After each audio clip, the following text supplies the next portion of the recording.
Hi, Assalamualaikum warahmatullahi wabarakatuh.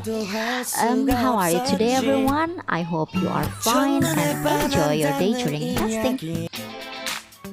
Well, today is science lesson still in chapter 6 verses. Now we'll continue our material. How can friction be useful? When we slide on the ice or play ice skating, it is easily to slide down because the smooth surface, such as ice, creates smaller friction. Friction between surfaces helps us to grip or hold on to things. Here, the friction between sole of shoes and ground prevents you from slipping when you slide over the ice. Well, when writing, there is the friction between pencil and surface of paper. And when you tie your shoelaces, there is the friction between sole of shoes and the ground. Now, how can you slow down the car when driving?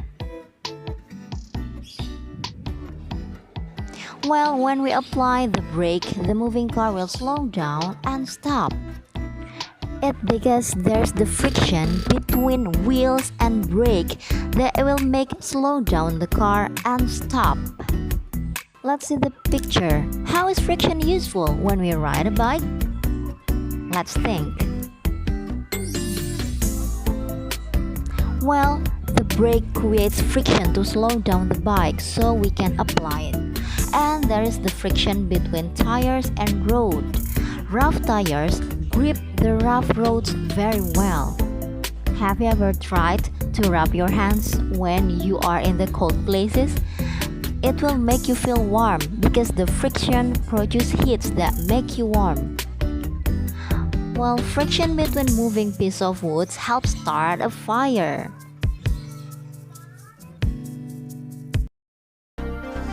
How can friction be a problem?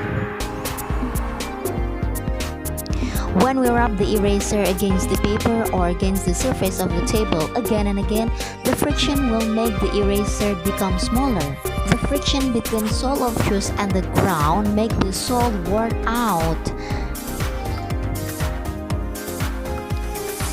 If the friction between train wheels and train tracks is reduced, trains will move faster. It means the smaller friction here makes the train move faster. It can also produce the unwanted heat. In this machine, too much friction, it can damage the machine. And how to reduce the friction?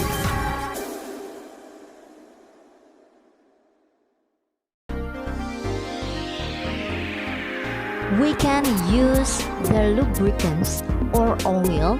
For example, in the bike, we can use the oil to bicycle chains.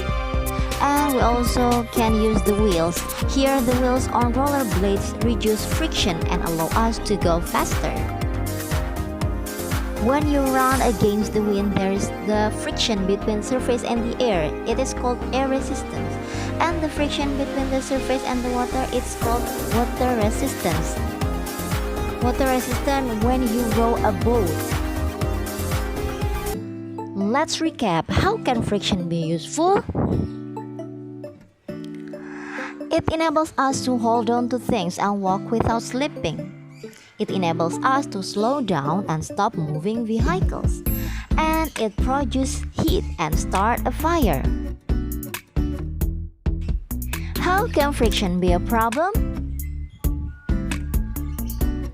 It causes wear and tear. It causes things to slow down. And it causes unwanted heat to be produced. How to reduce the friction? We can use lubricants or oils, and we can use rollers or wheels. Well, the activity like riding a bike, rubbing hands, driving the car on the road, starting a fire with wood, playing ice skating, or sliding. Those are the kind of friction that happens in our life. That's all for today. Thank you very much for your attention and have a great day and bye bye.